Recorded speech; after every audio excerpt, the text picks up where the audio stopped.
Hi everybody, I'm Brian McMaster. This is Proactive Spine. Let's do our spinal floss for today. Reach up as high as you can. I say for today, just for this video, but I want you to be doing it once an hour. Brief and frequent. Reach up high, side bend one time either way, rotate one time either way, extend, squat, step to the side, foot turned in, body goes in the opposite direction, step back, step to the side, foot turned out, body goes in the opposite direction. Nice and easy, one time either way. Get the thigh, pelvis, lower back, core working together. So today I want to review, we've talked about it bits and pieces, standing posture. In other videos we've touched on it. Today I want to be a little bit more complete with it. Standing posture, we want to use your body reflexes to bring yourself into a more neutral position. We're typically going forward all day long. We develop a forward compensated position, which is legs kind of turned out a little bit more on one side than the other because we're side dominant. We're leaning forward a little bit, so we're fighting to maintain our balance. Gravity's pulling us forward. Bend our ankles, bend our knees, bend our hips a little bit, tilt our pelvis, increase our spinal curves, look up in a forward position.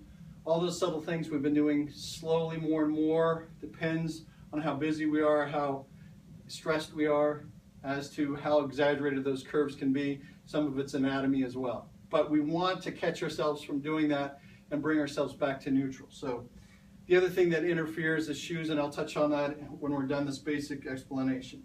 Bringing yourself back to neutral. Turn those feet till straight, look down at them, make sure that you're looking at the inside and outside of the foot, that both are straight, pointing straight ahead.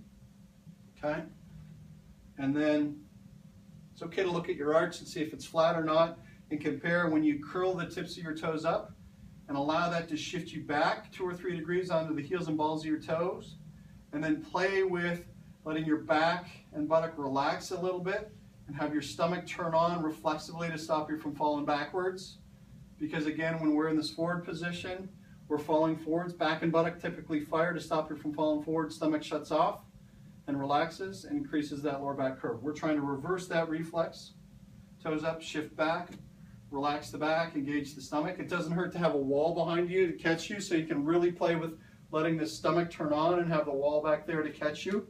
Okay, really important. That's probably the toughest thing I ask people to do, is allow that reflex to turn on. Okay.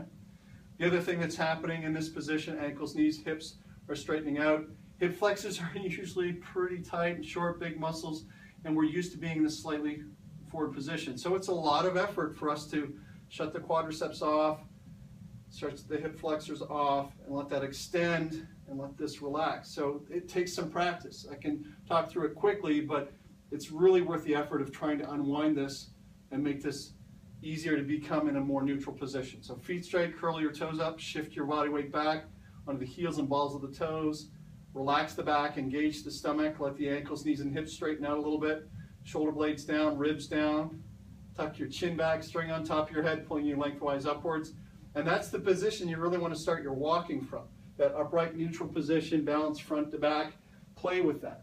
What happens is it allows you to use all areas of your spine. We've talked about walking, and you definitely immediately feel an increase in the amount that you use your spine, but there's still probably some areas like the base of the spine, the junction between your upper back and lower back curves, that are still not contributing. And the more you can straighten up and reach, the more you get to those areas. So there's always a need to pay subtle attention to the little details. As you get better, your performance will improve, and you'll have a chance to get closer and closer to getting the whole spine to move. So pay attention to those details.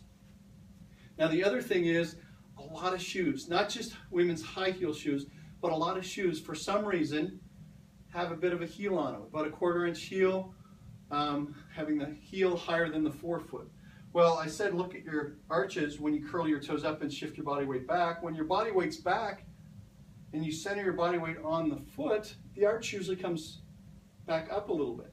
Some people have not paid attention to that for a long time. Some of it's genetics, but often the arch is flat because we're forward a few degrees and our weight's on it, and the joints become hypermobile. This is a stretch position. In a static position, you don't want to be stretching those ligaments that hold those small tarsal bones together, because they become hypermobile, and that's part of what leads you to that hyperpronation or flattening of your arch. Okay?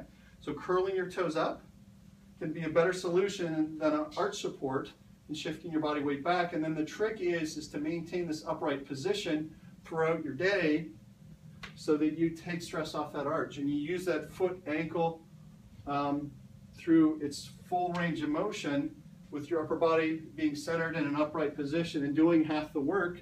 That's the best way to take care of your feet. And that's oddly enough why I wear these glove shoes, which lots of people make fun of me for, but they're fantastic for giving you more feedback from the ground and giving you feedback on where you should be in space. They're an excellent shoe. I wear these, again, they're level, and it's easy to prompt me to be in an upright position. I also use the Ultra shoes, the Zero Drops, because they are completely flat. They're a great running shoe, walking shoe. They've got different variations of cushioning, all that if you use your foot properly, you can take full advantage of. Okay? So that's standing, feet straight, curl your toes up, shift your body weight back, let your back and buttock relax, have your stomach turn on reflexively, let your ankles, knees, and hips straighten out, shoulder blades back and down, tuck your chin back, string on top of your head, pulling you lengthwise upwards. You have a video so you can review that, but it gets easier and easier to remember all those details. Again, it's a 5-second deal that you do frequently throughout the day. No one has to know, and it's going to get easier and easier. Okay? Footwear plays a role in allowing you to do this. So if you had a 1/4-inch heel, it's pushing you forward and you're doing this, it's going to be really tough for you to get the pelvis in the right position, having the back and stomach doing what it's supposed to. Okay? So next pair of shoes, think about trying something a little more flat on. I'm Brian McMaster. This is Proactive Spine. I'll see you guys tomorrow.